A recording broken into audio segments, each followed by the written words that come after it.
মহার্ঘ ভাতা সংক্রান্ত নতুন একটি গুরুত্বপূর্ণ আপডেট তথ্য চলে এসেছে। ভিডিওটি আপনারা যারা সরকারি চাকরিজীবী বা কর্মজীবী রয়েছেন তাদের জন্য খুবই গুরুত্বপূর্ণ। অবশ্যই প্রথম থেকে শেষ পর্যন্ত দেখার জন্য সবাইকে বিনীতভাবে রিকোয়েস্ট করব। এবং যারা আমাদের চ্যানেলের নতুন দর্শক এবং এখন পর্যন্ত চ্যানেলটিকে সাবস্ক্রাইব করেননি, প্রথমে চ্যানেলটিকে সাবস্ক্রাইব করে নেবেন, যাতে করে পরবর্তীতে যে কোনো গুরুত্বপূর্ণ আপডেট আসা মাত্র সবার প্রথমে তার নোটিফিকেশনটি যেন আপনার নিকট পৌঁছে যায়।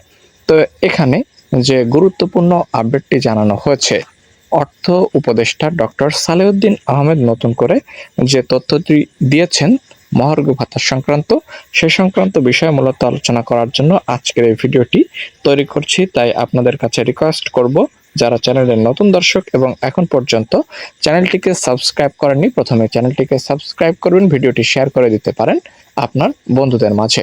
মূলত আগামী 2 জুন বাজেট দিতে চলেছে অন্তর্বর্তী সরকার এবং আগামী 2 জুনেই কি মহার্ঘ ভাতার প্রজ্ঞাপন জারি করা হবে এবং সেটি কখন জারি করা হবে, এক্সাক্ট টাইম কি জানানো হয়েছে কিনা, বা এখানে মহার্ঘ ভাতার জন্য কত টাকা বরাদ্দ করেছে অন্তর্বর্তীকালীন সরকার, এটি একটি কোটি টাকার প্রশ্ন হয়ে দাঁড়িয়েছে। ঠিক আছে, আগামী 2 জুন বাজেট ঘোষণা করবে অন্তর্বর্তীকালীন সরকার এবং এই যে বাজেটটি ঘোষণা করা হচ্ছে, এখানে কত টাকা বরাদ্দ রাখা হয়েছে বেতন ভাতা বৃদ্ধি করার জন্য বা মহার্ঘ ভাতা প্রদান করার জন্য, এ বিষয়ে মূলত আজকের এই ভিডিওতে আমরা আলোচনা করার জন্য উপস্থিত হয়েছি। অবশ্যই ভিডিওটি প্রথম থেকে শেষ পর্যন্ত দেখুন।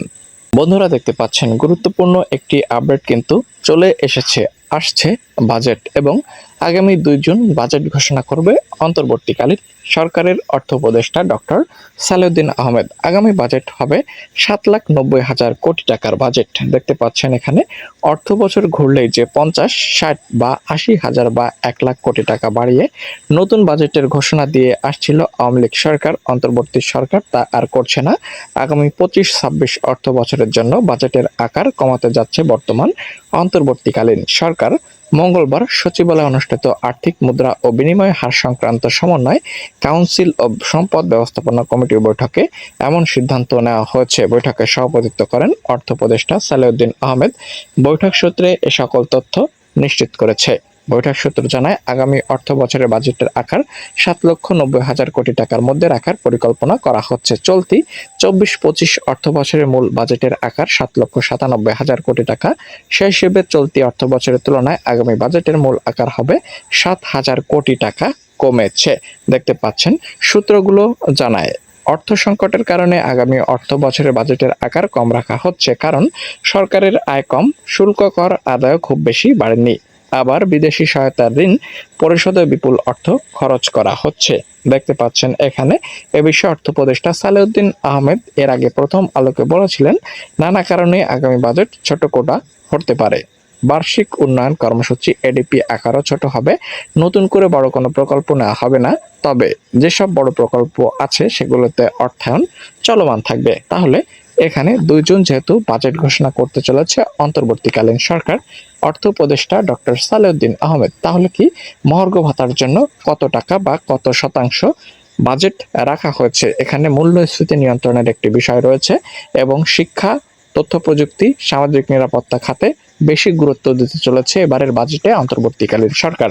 তাহলে শিক্ষায় যেহেতু এখানে বাজেট রাখা হচ্ছে সব থেকে বেশি, তো এখানে বেতন ভাতাতেও কিন্তু একটি বড় অংশ বাজেট রাখা হচ্ছে এবং মহার্ঘ ভাতার জন্য একটি বড় অংশ বাজেট ঘোষণা করবে অন্তর্বর্তীকালীন সরকার। ঠিক আছে, যেহেতু এখানে বর্তমানে প্রায় 15 লক্ষ সরকারি কর্মচারী কর্মকর্তা বৃন্দ রয়েছেন, তাই তাদের কথা মাথায় রেখে এখানে হিউজ পরিমাণে একটি বাজেট ঘোষণা করবে অন্তর্বর্তীকালীন সরকার। এবং আগামী 2 তারিখে যেহেতু এখানে বাজেট ঘোষণা করা হচ্ছে, আশা করা যাচ্ছে আগামী 7 তারিখের মধ্যেই মহার্ঘ ভাতার চূড়ান্ত একটি ডেট অন্তর্বর্তী সরকারের পক্ষ থেকে আমরা পাবো, যেটি নিশ্চিত করেছেন অর্থ উপদেষ্টা সালেউদ্দিন আহমেদ। তো এই ছিল মূলত আপডেট তথ্য। পরবর্তী যে কোনো গুরুত্বপূর্ণ আপডেট পেতে চ্যানেলটিকে সাবস্ক্রাইব করে রাখার জন্য আপনাদের কাছে বিনীতভাবে অনুরোধ জানাচ্ছি। সকলে ভালো থাকবেন, চ্যানেলটিকে সাবস্ক্রাইব করবেন।